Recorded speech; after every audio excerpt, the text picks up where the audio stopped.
दामोदर जी को फोन कीजिए।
नमो विष्णुपादाय कृष्णप्रेष्ठाय भूतले श्रीमते भक्ति वेदांत स्वामिनिति नामिने। नमो विष्णुपादाय कृष्णप्रेष्ठाय भूतले श्रीमते भक्ति वेदांत स्वामिनिति नामिने। नमस्ते सारस्वते देवे गौरवाणी प्रचारिणे निर्विशेषशून्यवादी पाश्चात्यदेशतारिणे। श्रीकृष्ण चैतन्य प्रभु नित्यानंद श्री अद्वैत गदाधर श्रीवासादि गौरभक्तवृंद। श्रीकृष्ण चैतन्य प्रभु नित्यानंद श्री अद्वैत गदाधर श्रीवासादि गौरभक्तवृंद। श्रीकृष्ण चैतन्य प्रभु नित्यानंद श्री अद्वैत गदाधर श्रीवासादि गौरभक्तवृंद। हरे Krishna Krishna Krishna Hare Hare Hare Ram Ram Ram Hare Hare Hare Krishna Krishna Krishna Hare Hare Hare Ram Ram Ram Hare Hare Hare Krishna, Krishna Krishna, Hare Hare, Hare Ram, Ram Ram, Hare Hare. Hare Krishna, Krishna Krishna, Hare Hare, Hare Ram, Ram Ram, Hare Hare. Hare Krishna, Krishna Krishna, Hare Hare, Hare Ram, Ram Ram, Hare Hare. Hare Krishna, Krishna Krishna, Hare Hare, Hare Ram, Ram Ram, Hare Hare. Hare Krishna, Krishna Krishna, Hare Hare, Hare Ram, Ram Ram, Hare Hare. जय ओम विष्णुपाद परमहंस परिव्राजकाचार्य स्तोत्र सत श्री श्रीमद अभय चरणारविंद भक्ति वेदांत स्वामी शिल प्रभुपाद की जय ओम विष्णुपाद परमहंस परिव्राजकाचार्य स्तोत्र सत श्री श्रीमद सिद्धांत सरस्वती गोस्वामी शिल प्रभुपाद की अनंत कोटि वैष्णव वृंद की नामाचार्य श्री हरिदास ठाकुर की प्रेम से कहो श्री कृष्ण चैतन्य प्रभु नित्यानंद श्री अद्वैत गदाधर श्रीवासादि गौर भक्त वृंद की श्री श्री राधा कृष्ण गोप गोपी गो श्याम कुंड राधा कुंड गिरि गोवर्धन की वृंदावन मथुरा धाम की मायापुर नवदीप धाम की गंगा माई की यमुना माई की भक्ति देवी की तुलसी देवी की समवेता भक्त वृंद की समवेता भक्त वृंद की समवेता भक्त वृंद की गौर प्रेमानंदे हरि हरि हरि हरि बोल.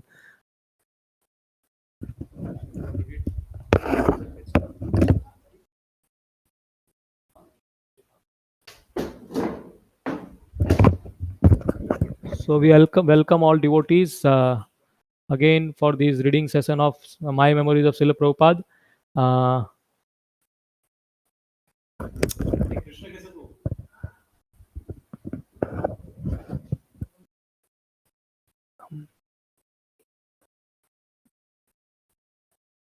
So thank you very much for joining this session again. Today our Damodar Vamsidhari Prabhu is not able to join due to some technical issues. We'll solve that tomorrow. So I was told that yesterday we completed until page number 20, 22. So we'll move there and start reading from there. ओम अज्ञानतिमिरान्धस्य ज्ञानाञ्जनशलाकया चक्षुरुन्मिलितं येन तस्मै श्रीगुरुवे नमः. श्रीचैतन्यमनोभीष्टं स्थापितं येन भूतले स्वयं रूपकदा मह्यं ददाति स्वपदान्तिकं वन्देऽहं श्रीगुरो श्रीयुतपदकमलं श्रीगुरुन् वैष्णवांश श्रीरूपं साग्रजातं सहगण रघुनाथान्वितं तं सजीवं साद्वैतं सावधूतं परिजनसहितं कृष्णचैतन्यदेवं श्रीराधा कृष्णपादान् सहगण ललिता श्रीविशाखान्वितांश्च श्री कृष्ण चैतन्य प्रभु नित्यानंद श्री अद्वैत गदाधर शिवासादि गौर भक्तवृंद. हरे कृष्ण कृष्ण कृष्ण हरे हरे, हरे Ram Ram Ram Hare Hare. So we have to start from 20, the page number 24.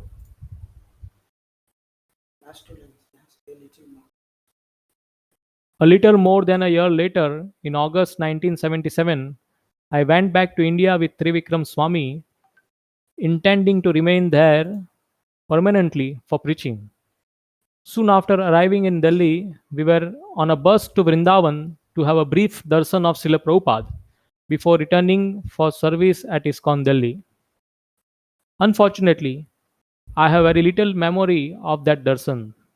I was still jet-lagged, bus-sicken, and very much in the moods. I could not realized my great fortune in again seeing Srila Prabhupada. I did not know that I would see him only once more. That final darshan was in October 1977, just 1 month before Srila Prabhupada passed away.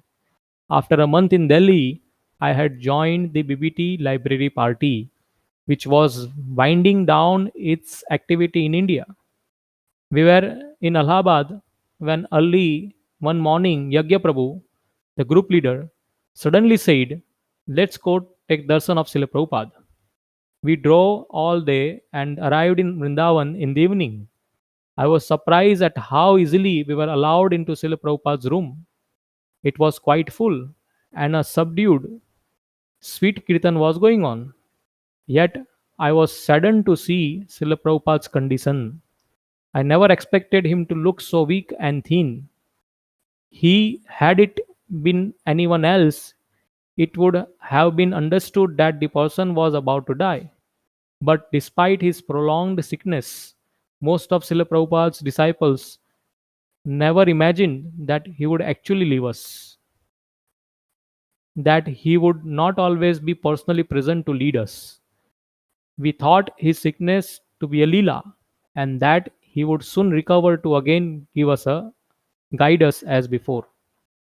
That evening, Srila Prabhupada asked the devotees attending him to raise him up so that he could eat something. Before honoring Prasad, he recited the entire prayer beginning Sarira Vidyajal and then began to explain its purport.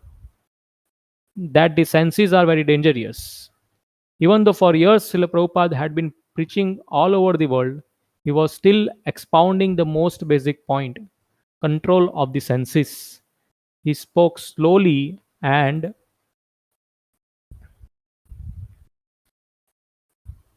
in a whisper, but with spiritual potency. Years later, I came to know that this was the first time in weeks that Srila Prabhupada had eaten anything. The next morning, I left Vrindavan to distribute books in Bengal. We knew that book distribution was very dear to Srila Prabhupada and we wanted to please him. I never physically saw Srila Prabhupada again. Quote, only out of his immense compassion does the personality of Godhead reveal himself as the spiritual master. Therefore, in the dealings of an Acharya, there are no activities but those of transcendental loving service to the Lord. He is the supreme personality of servitor Godhead. It is worthwhile to take shelter of such a steady devotee who is called Ashraya Vigrah, or the manifestation or the form of the Lord of whom one must take shelter. Unquote. Quotation is from Chaitanya Charitamrita Adi Lila, uh, first chapter, text number 46, purport. Thoughts on serving Srila Prabhupada in separation. I saw Srila Prabhupada. I heard him speak, perhaps only briefly, but those memories are sustaining my life. At the time, I did not realize how valuable Srila Prabhupada's personal association was. Nor could I guess how soon it would be gone and that we would simply be left to weep. It seems like such a long time ago. I know that Srila Prabhupada is still watching over us. As much as we turn to him, to that degree he reciprocates with us. He is personally present, not intangibly. But I am a fool, unable to properly perceive how Srila Prabhupada is still fully with us. I want to see and hear him again and again and again. I am feeling very pained in his physical absence. Prabhupada, please save me again. You came into our lives uncalled for by your causeless mercy. You gave us the gift of devotional service to purify us and to bring us to Krishna. But because I am a rascal, I am not making progress. Rather, I am sinking ever deeper into Maya. Without your loving smiles and stern glances, I do not know how will I endure. Srila Prabhupada, when will I get the fortune to place your holy lotus feet on my head? When will I get the opportunity to again hear your voice and see you walk, dance, and sing? Srila Prabhupada, please protect this sentimental fool and make me your servant. Then and now, my present and past lives. Sometimes devotees ask about my life before meeting Srila Prabhupada. but I do not like to tell them. There are so many conditioned souls wandering in the universe, and there is no value in hearing about one more. For those who really want to know my previous life history, here it is. I was a dog. I am still a dog, but now I am Srila Prabhupada's dog. His mercy is all that I am made of. A practical example of Varna Sankar is the hippie. No caste, no creed. Neither useful for material world, neither useful for the spiritual. Unquote. That was my life before Srila Prabhupada saved me. Some devotees have deduced from astrology or hypnotic regression that in their last life they were a pujari, yogi, devotee, or whatever. I congratulate them on their exalted background.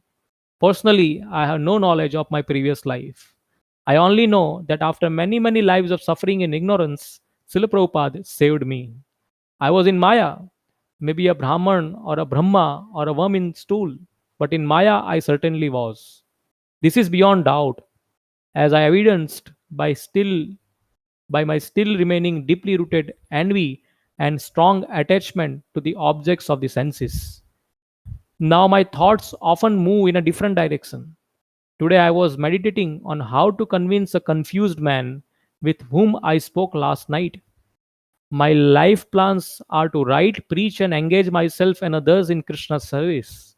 Who can deny Srila Prabhupada's mercy on this wretched soul? So, my dear brothers, enjoy your previous life speculation. I don't want it. I don't need it. I worship the dust of Srila Prabhupada's lotus feet as my only treasure, for it was Srila Prabhupada who saved me from the degradation of being sometimes a Brahma and sometimes a worm in stool. Associating with Srila Prabhupada through his books. So now the devotees who wanted to know of my association with Srila Prabhupada may be satisfied. Quantitatively, there was not much to relate, but qualitatively, it is inexpressible by words. Although it might seem that being a late comer to ISKCON, I was destined to be distant from Srila Prabhupada. Spiritually, I feel close to him. I am still associating with Srila Prabhupada. Particularly when reading his books, I strongly feel his presence, as if he is speaking to me personally, which he is. Quote, the instructions given in my books is supposed to be personal instruction. When we read the Bhagavad Gita as it is understood that we are receiving personal instructions of Krishna. No physical barrier is there in the case of spiritual affairs. Unquote. As Srila Prabhupada often stressed, associating with him through Vani, the instructions in his books is actual and direct association. Devotees are rightly eager to hear pastimes of Srila Prabhupada, but he himself was more concerned that we imbibe his instructions and the philosophy of Krishna consciousness, which he incessantly strived to inculcate rather than simply hear narrations of his activities. And actually, Srila Prabhupada's action centered around his dispensing of instruction both by precept and by practice. Day and night, he was instructing, delivering lectures, dictating spiritual commentaries, giving personal guidance, and so on. The essence of all his advice is in the essence of all his advice is in his books, and thus he declared, if you want to know me, read my books. As is the case with so many devotees, whatever has happened to me in Krishna consciousness began with reading one of Srila Prabhupada's books. Looking back at what the Krishna book did for me, I can very confidently declare that Srila Prabhupada's books are not really books at all, at least not in the ordinary sense. They are not simply pieces of paper with ink on them. Srila Prabhupada's books are mercy incarnation of Krishna in literary form, presenting himself through his chosen representative. Krishna is personally present in every letter along with his pure devotee Srila Prabhupada. It must be so. Otherwise, how could those words alter and uplift lives as they do? Other devotees may be claimed as more eloquent or scholarly than Srila Prabhupada, but no one's books can penetrate the heart and of so many people as do Srila Prabhupada's. That is why, although apparently quite simple, Srila Prabhupada books have unparalleled potency, nor are they mere primers to be read before graduating to higher things. They are supremely authoritative because they are Krishna. As Srila Prabhupada himself indicated, within his books, he has presented everything needed to become fully Krishna conscious. Everything means everything, like the bottomless wells found at several holy places in India.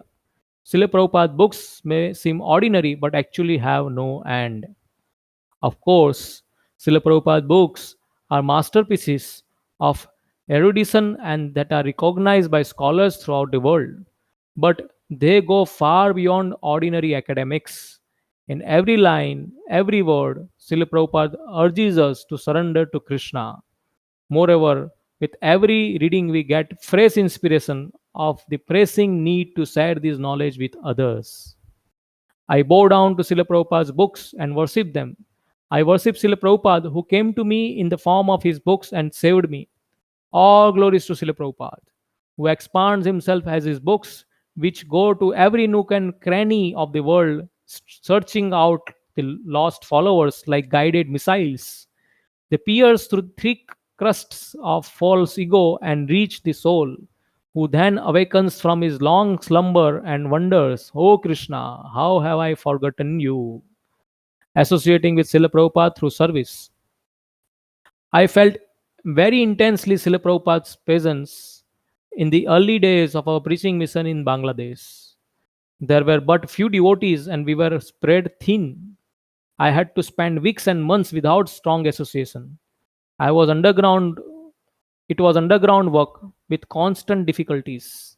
I was forced to call to Srila Prabhupada for help, and his mercy was the vital factor that kept me going. Once I was traveling alone in Bangladesh, and for want of devotee association, feeling forlorn and estranged from everything around me.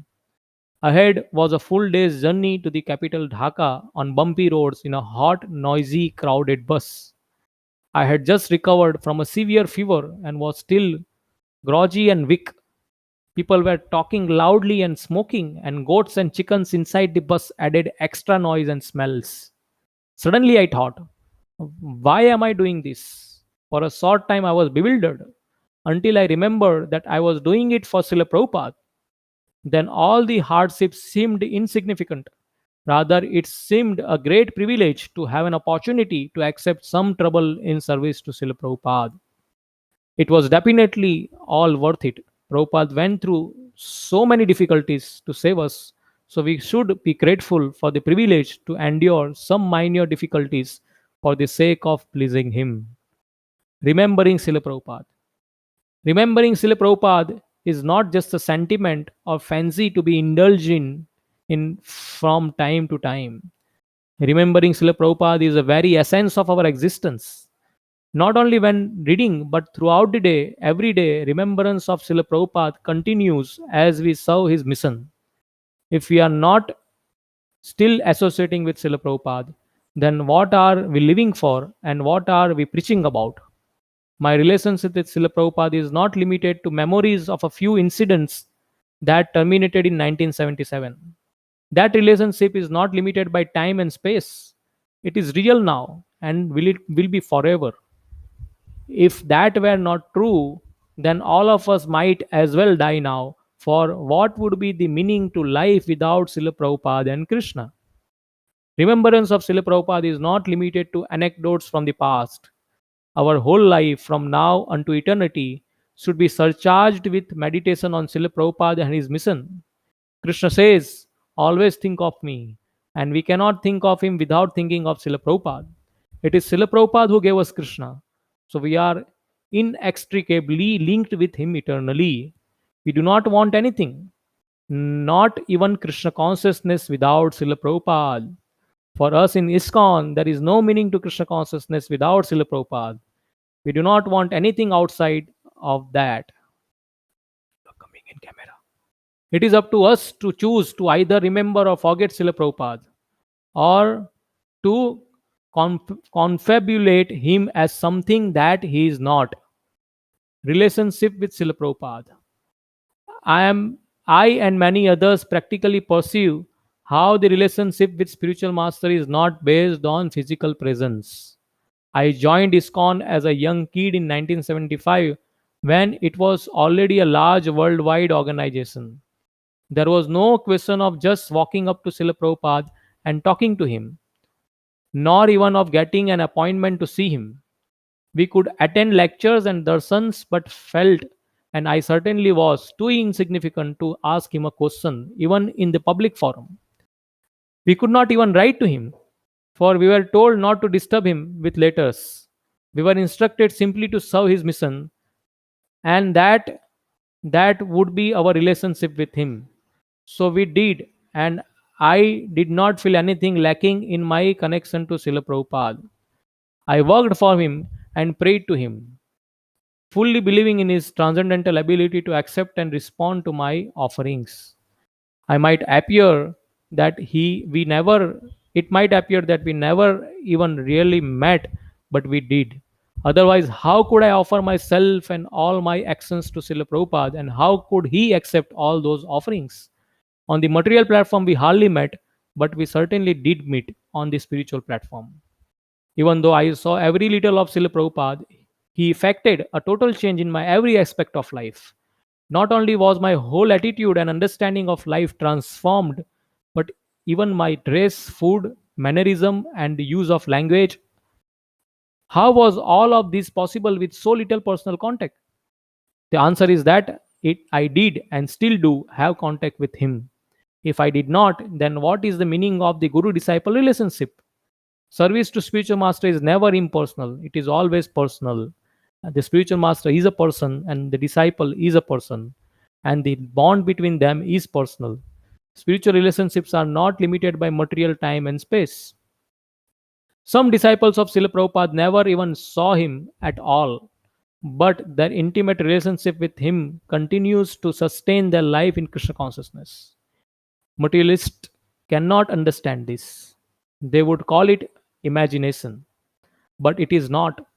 Our relationship with Srila Prabhupada is deep and real, whereas those of the material world are false and transitory, certain to dissolve in course of time.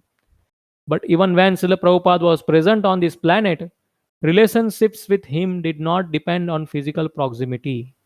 Srila Prabhupada's departure from this world did not terminate the thousands of loving relationships he had established with disciples and others. That which is spiritual is ever increasing. I have felt how my relationship with Srila Prabhupada developed more and more after his departure.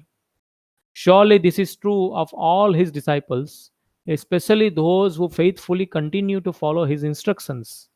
And there are many others who established their relationship with Srila Prabhupada after his physical departure from this world. Proof indeed that a Vaishnava lives in sound. In material relationships, generally after a person dies, he gradually fades from others' memory, and bereaved persons learned to live without a departed relative. But we are learning to live with Srila Prabhupada. Our closeness to him simply increases day by day. How close do we want to be to Srila Prabhupada? It's up to us. He is ready to fully accept us, but are we ready to fully accept him? Who knows Srila Prabhupada best? Do the devotees who lived intimately with Srila Prabhupada in the early days, or were his secretaries and traveling companions, or were directly trained by him, know Srila Prabhupada best?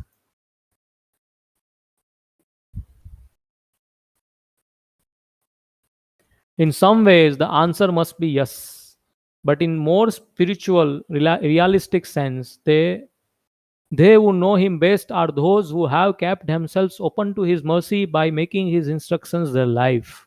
Quote, personal service to the spiritual master means to follow his instructions. My request is the same for everyone, that they follow strictly the regulative principles and chant at least 16 rounds daily, and as much time as they are able should be devoted for preaching according to our books. Unquote. By their faithfulness, Srila Prabhupada, who have continued to serve Srila Prabhupada, by their faithfulness, disciples who have continued to serve Srila Prabhupada through the days, weeks, months, and years, have proved their commitment to his mission and the realization of his instructions. That is true not only for his direct disciples, but all of his followers in disciplic succession. Srila Prabhupada himself had limited personal association with Srila Bhaktisiddhanta Saraswati Thakur, but his activities showed that he knew the heart of his Guru Maharaj on representing Srila Prabhupada. Nowadays, I am getting many letters, mostly from people whom I have met on preaching travels or who have read my books. Many ask for advice, and I reply, advising as Srila Prabhupada advised us. Respondents often express tremendous gratefulness. People become so enlivened to get what seems to me to be straightforward advice, such as try to chant Hare Krishna attentively and read Srila Prabhupada books every day. So much affection is being showered on me through the mail. I hardly feel capable to reciprocate it. Srila Prabhupada, you said just do as I am doing, and I am trying to do that. But whereas you have unlimited goodwill and compassion, I am limited by lust, greed, anger, desire for name and fame, and so many other wicked desires. Your knowledge, realization, and genuine concern for others are unbounded. Mine hardly exist. Srila Prabhupada, please quickly rescue me from my deficiencies. I want to be your servant, but I am hardly fit to be so. If I could reflect even a particle of your exalted qualities and convey them to others, I might then begin to serve you properly. May I love others at least a fraction as much as you love them. This morning, I was looking at a photo of Srila Prabhupada. See opposite. So Maharaj is referring to this photo here. Srila Prabhupada is sitting on a Vyasasan with a gong in his hand. This morning I was looking at a photo of Srila Prabhupada sitting erect on the Vyasasan, appearing most aristocratic and determined, playing a gong and wearing a huge beautiful flower garland. The Vyasasan is also profusely decorated with flowers. To pick flowers and string them into an elaborate garland takes time, care, and feeling. Quote, you are giving me so many garlands. Why are you giving me? Because you love me. Otherwise, there was no necessity. Because you have got some love, therefore you are worshipping your spiritual master. Unquote. Sometimes devotee also offer me a similarly decorated seat and a gorgeous garland. So while looking at that photo, I thought all the nice garlands should be offered to Krishna and Srila Prabhupada. But now they are offering them to me also. I am not even a millionth part able to reciprocate as Srila Prabhupada did. His compassion, his caring, and his feeling are all unlimited.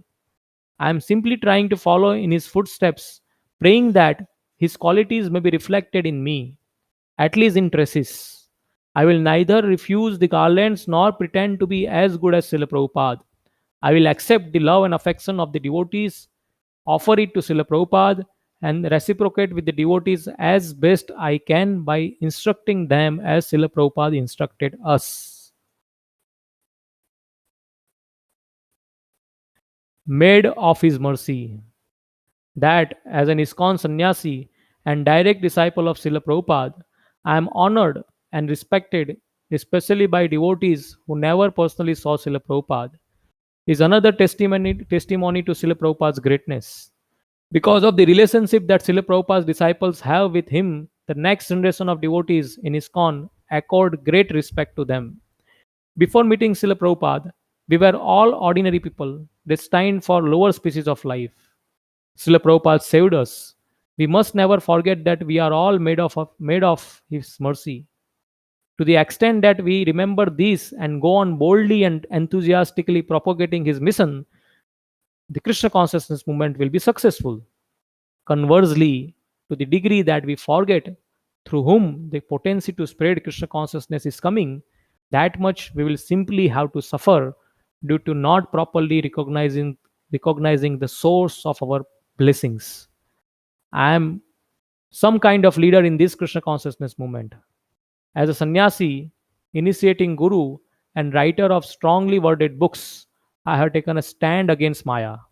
Sannyasis are meant to generate faith in devotional service by their exemplary behavior. If I were to fall down from such a standard, it would be bad not only for me but also for others, especially my disciples. I cannot claim to have conquered Maya as did one of my foolish god brothers. He appeared to have attained mighty heights, but was kicked by Maya into nasty depths. How was it possible? Because he forgot his position as servant of Srila Prabhupada. He was but one of several devotees in our society who attained extraordinary opulence and power in devotional service, performed exceptional activities, and then fell down. This caused chaos throughout our movement. It was especially disastrous for their disciples, few of whom ever really recovered from the shock. My activities are minuscule compared to what some of these great Sankirtan generals accomplished. Srila Prabhupada, your mercy is all that I am made of. I have taken this great risk of sannyas only to serve your lotus feet. Yet I am not very competent to serve you. So many God brothers and disciples of God brothers are doing far more than I to please you. Srila Prabhupada, this is not a very exalted prayer, but one that I need to make. Please don't let me fall down. Even you were praying like that. You told us. The difference is that you had no need to, although out of humility you may have felt that you did. For me, it is a real prayer that I cannot put enough energy into. Jai Srila Prabhupada. So I'll hand over to Krishna Kesa Prabhu to continue from here.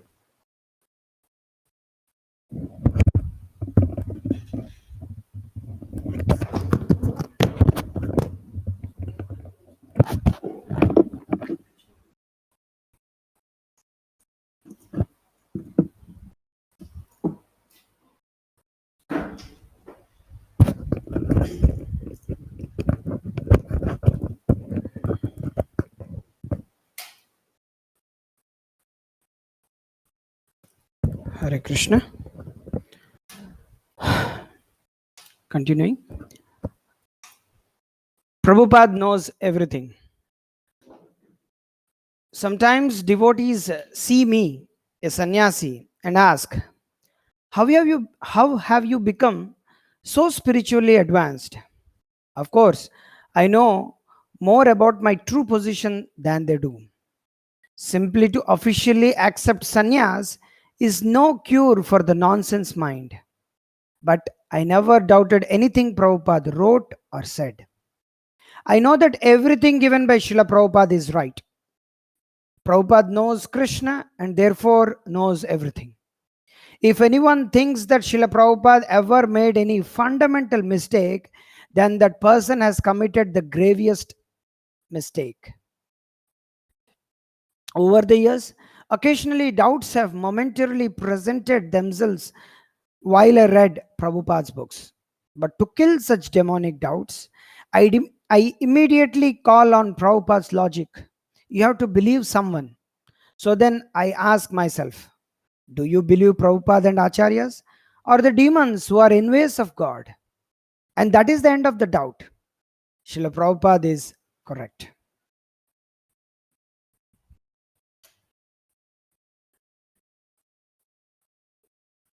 Even if his statements appear to be apparently contradictory or against all contemporary so called scientific logic and reason, no problem. Quoting from Shastra, Srila Prabhupada said, the moon is farther away than the sun. It is heavenly planet with rivers of nectar. Pigeons can be trained to carry one into outer space. Giant eagles fly from one planet to another, and while flying, they lay eggs. If Prabhupada says so, it must be correct. Even if it seems impossible or contradictory, there must be a transcendental explanation. If it seems scientifically incorrect, then the scientist must be wrong. If I do not have to research everything, others may research later. Even if I do research a subtle or technical point, it is only for clarification. For I know that Srila Prabhupada can never be wrong. Even if, due to rascaldom or weakness, I do not always fully implement Prabhupada's instructions, at least I never doubt them. Chaitanya Mahaprabhu also declared his firm belief in the words of his spiritual master, even against the popular opinion prevalent at that time, and indicated that this is the sure way to make spiritual advancement. This attitude might be considered small minded or fanatical, but it has not rendered me unintelligent. I am prepared to argue with anyone utilizing logic, reason, and scriptural knowledge to substantiate any point made by Srila Prabhupada. It is the solace of our life to associate with devotees of the same conviction. Prabhupada days. By their culture, Indian people are trained to accept, respect, and even love their Guru. Of course, there is no such tradition in the West. Srila Prabhupada evoked immense affection and dedication from his disciples, who were drawn to him by his purity, compassion, and other tremendous spiritual qualities.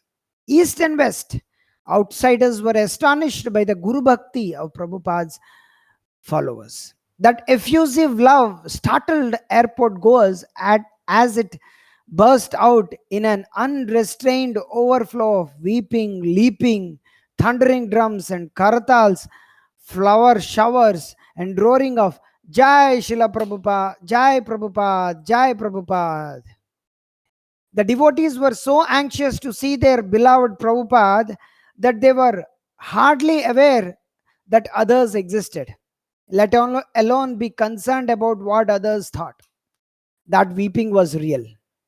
Nor did the devotees show their love only at exuberant airport arrivals, but also day after day in the streets, parking lots, and malls, ardently passing out Prabhupada's books.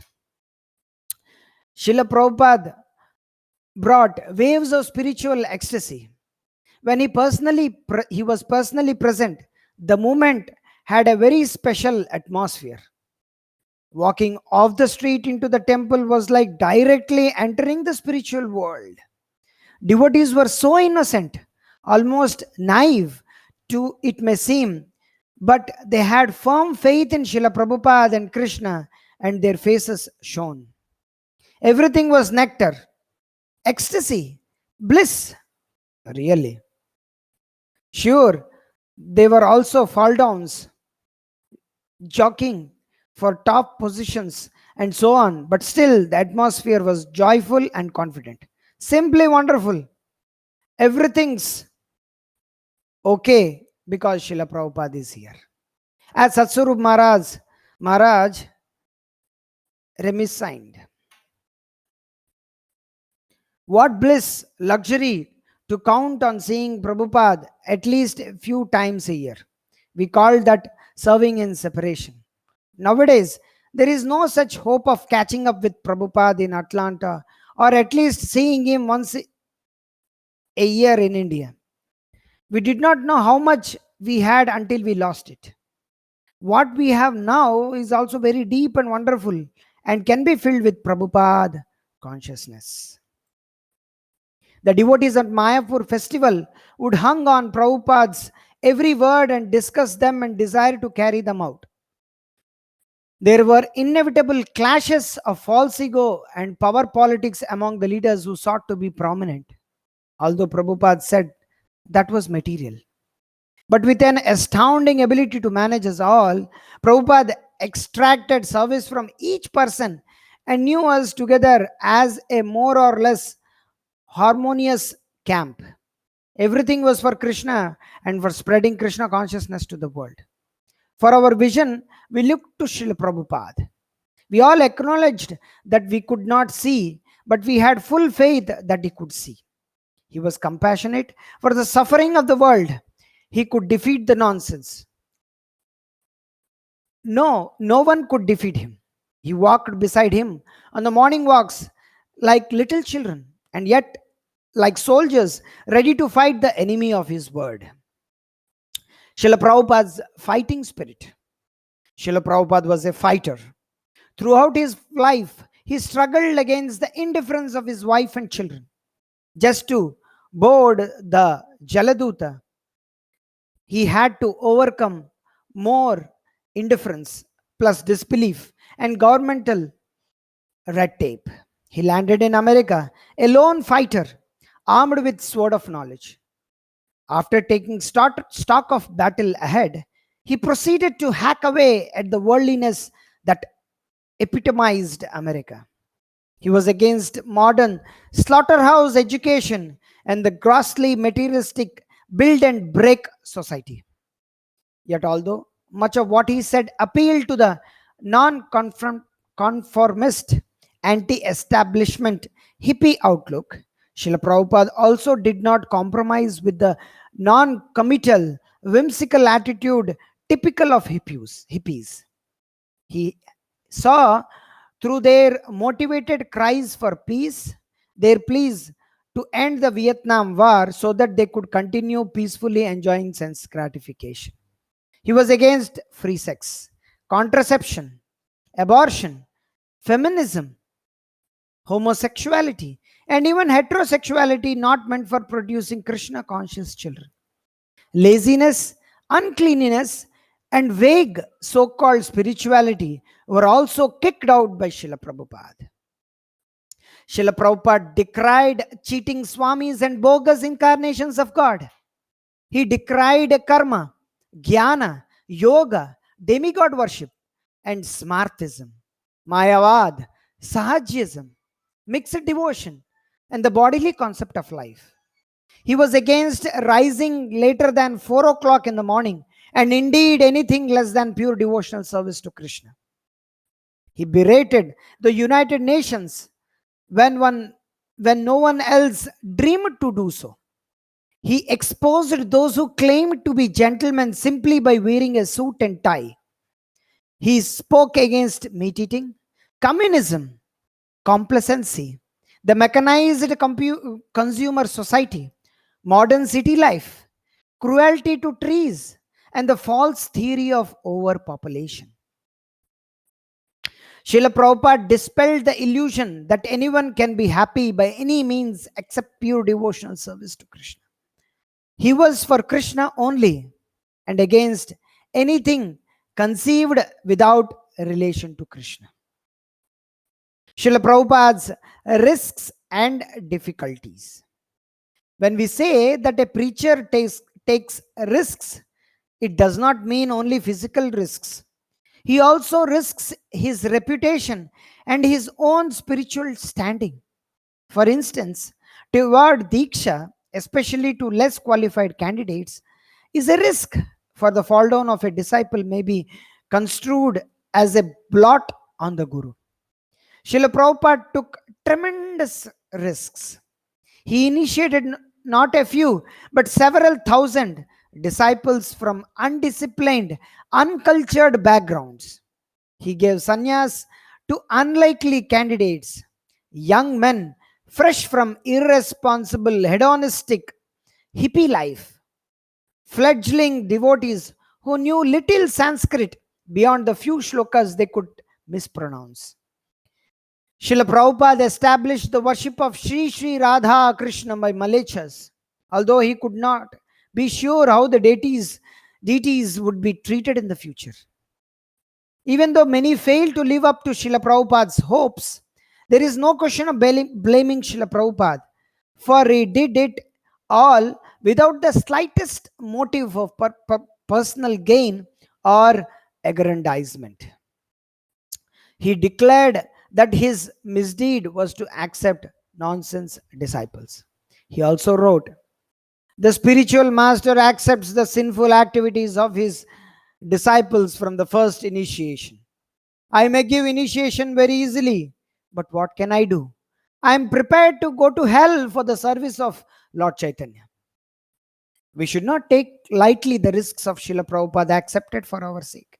and should remain ever grateful to him for extending such extraordinary mercy to us, especially considering that no other Gaudiya Vaishnava among Srila Prabhupada's contemporaries was even thinking about how to benefit the sinful and fallen persons of the Western world. In reciprocation, as Srila Prabhupada gave himself to us, we also should give ourselves to him and to others by endeavoring to fulfill his expectations. Srila Prabhupada's Leela on this planet was not at all joy and victory. Much of it makes us wince. And we recall what Srila Prabhupada went through to bring Krishna to us. He struggled alone in the streets of Delhi and New York, sometimes without proper clothing or food. After starting his movement, Srila Prabhupada occasionally had to deal with unsubmissive, disrespectful, and even rebellious disciples.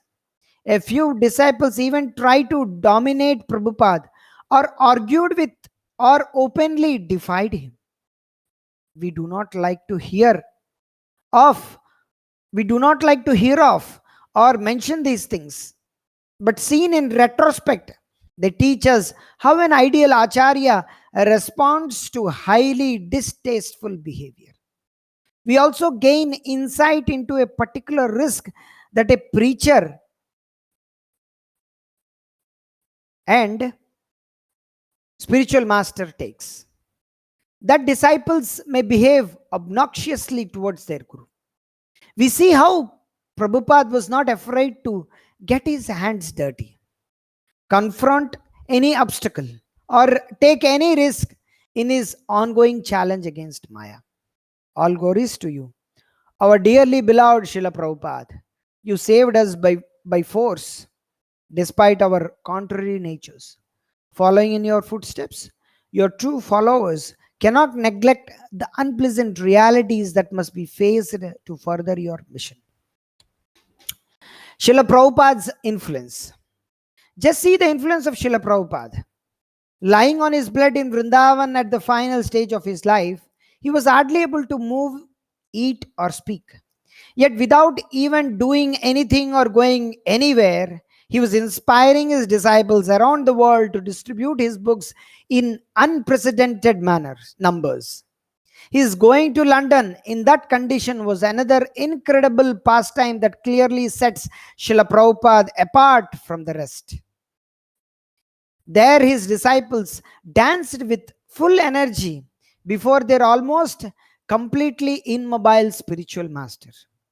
And when Srila Prabhupada moved his finger slightly to indicate that they should dance even more enthusiastically, the devotees went wild and almost jumped to the ceiling.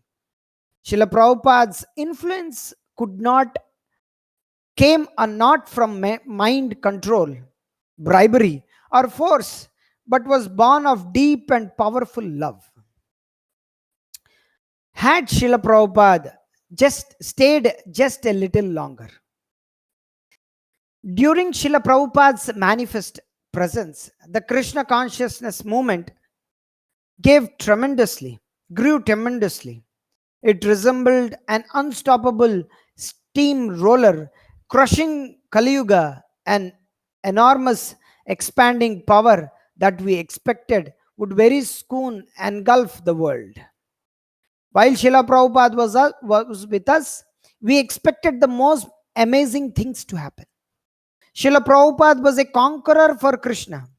He always thought big. Double book distribution each year. Drive agnosticism out of the world. Make America Krishna conscious first, then the rest of the world will follow. Prevent nuclear war by distributing books in Russia. Unite India, Pakistan, Bangladesh, Burma, and Sri Lanka on the basis of Krishna consciousness. Millions will join our farms. Had Srila Prabhupada stayed with us, would he not have continued to push on irresistibly? Would he not have had the entire world talking of Krishna? Would he not have shaken the scientific and pseudo-intellectual communities by his repeated attacks on their foolish theories? Would he not have turned the world into the battlefield of Krishna consciousness versus Maya? Himself out on the front lines as the commander of the troops? Would he not have sustained the spiritual life of his disciples, established Daiva Varnashrama Dharma farm communities, and forestalled the terrible strife that ensued in his absence? In India, Srila Prabhupada had a special mission. Would he not have organized everything there on a mass scale with hundreds and thousands of initiated disciples? Would he not have had followers from the highest echelons of society, including top businessmen and politicians, followers from the intellectuals and middle classes, and also from the simple village folk and urban working class? Would he not have captured the attention of the entire country and become established as the overwhelmingly prominent sadhu of the modern age? Would he not have reduced the bogus incarnations, over 300 at least count, and cheating swamis to their proper status as mere glowworms? Would he not have saved Bharata from her confused descent into utter materialism? Would he not have won the respect and love of even the Muslim community? Would he not have made Indians proud to be Krishna conscious?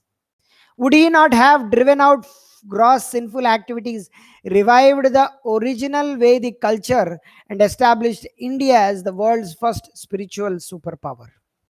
Had Srila Prabhupada stayed, he certainly would have done far more than all our bumbling efforts combined.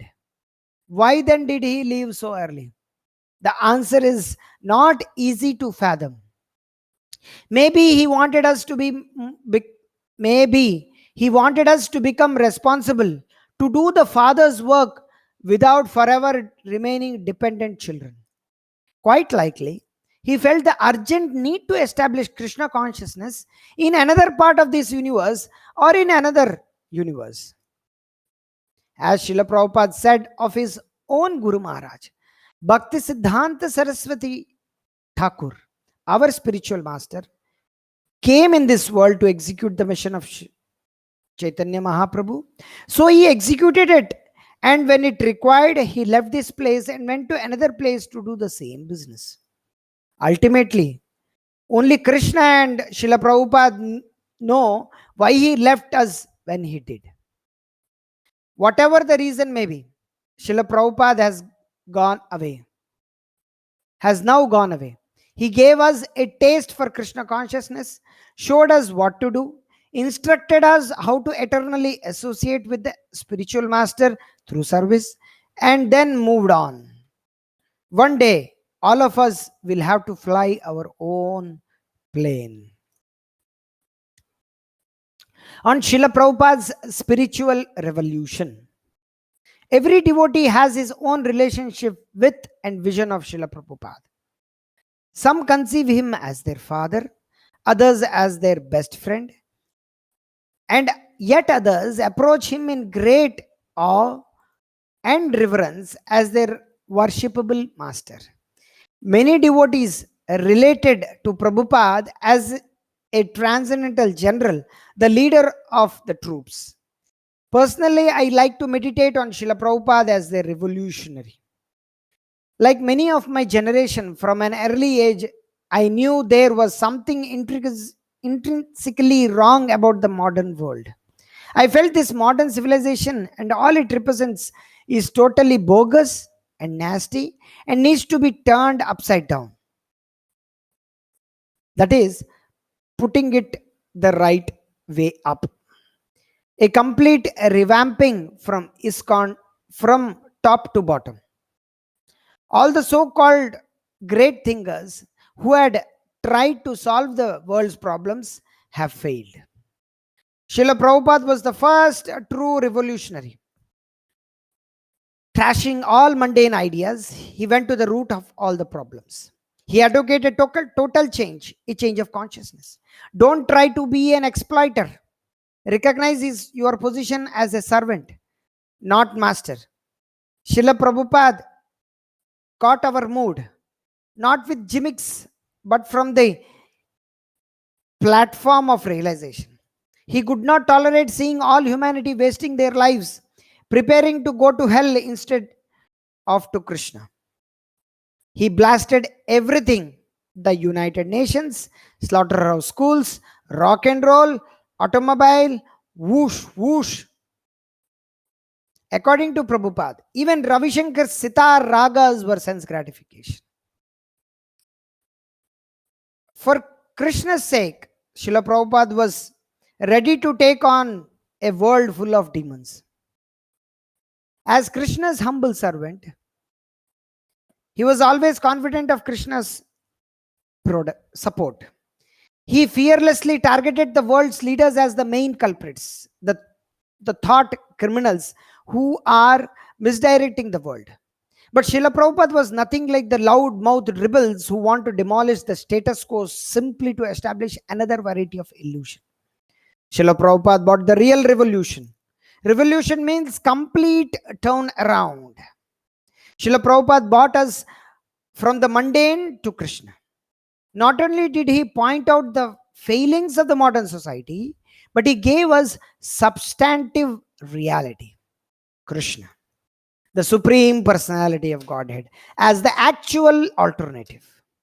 Now that Srila Prabhupada has shown us the actual problem, forgetfulness of Krishna, we can understand that all so called great thinkers are actually blind men groping about with no idea of what is really going on.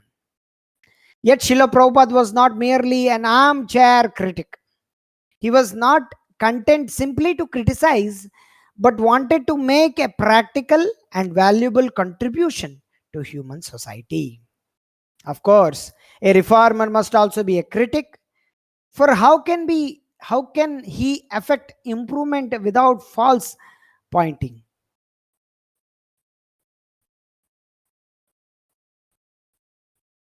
Excuse me.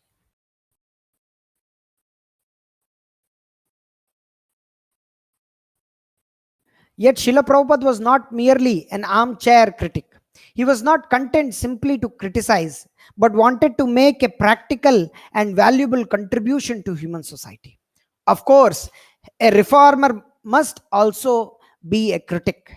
For how can he affect improvement without first pinpointing the problems? Because only Srila Prabhupada could perceive the actual problems, only he could be a genuine reformer. He saw poverty, injustice, crime, and the rest as manifestations of the fundamental anomaly, enviousness of Krishna. Who is wronged and who is the wrongdoer?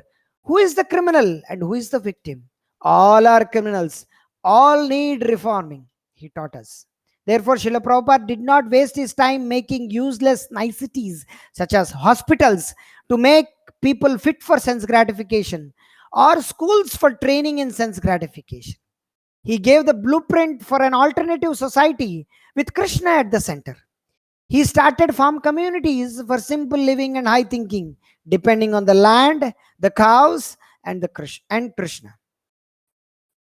Srila Prabhupada gave a lifestyle that rejected and transcended material values. No hard work for sense gratification, no divorce, no democracy, no false equality, no anything without Krishna.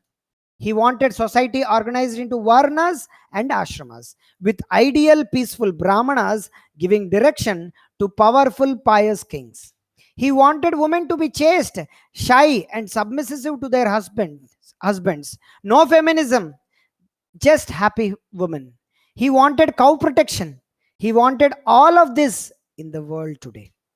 Srila Prabhupada's idea was clear, and we all knew it. Krishna consciousness will lead the world. Although our numbers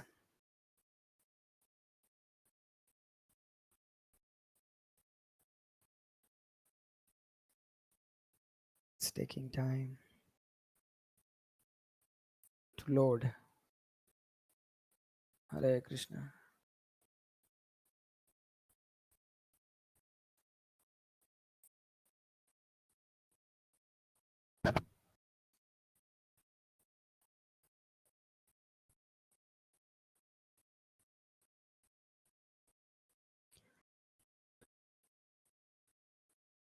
Okay, anyhow, we will end the session till here and continue tomorrow. And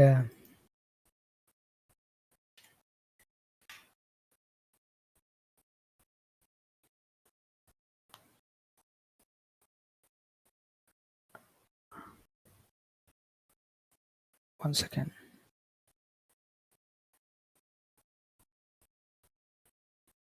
Devotees could order the book My Memories of Srila Prabhupada from the link given here.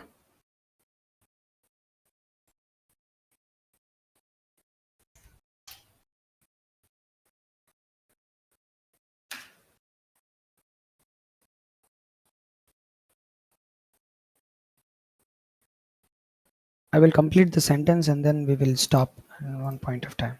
It again loaded.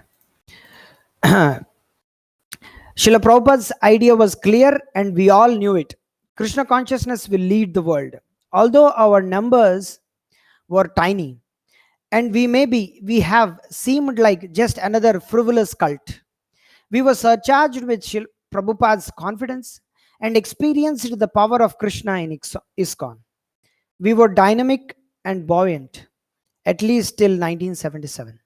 We naively believed that nothing could go wrong, that if we just kept on chanting Hare Krishna, passed out the books, and following the GBC, then Krishna consciousness would take over the world. As Srila Prabhupada said, history will mark this period how Krishna consciousness changed the world. So we'll continue to read from tomorrow. Thank you very much, devotees, for participating. Sometimes the audio was skipping and sometimes the presentation or the pages were not rolled. Sorry. So we'll meet tomorrow. Hare Krishna at the same time at 8:30. Hare Krishna.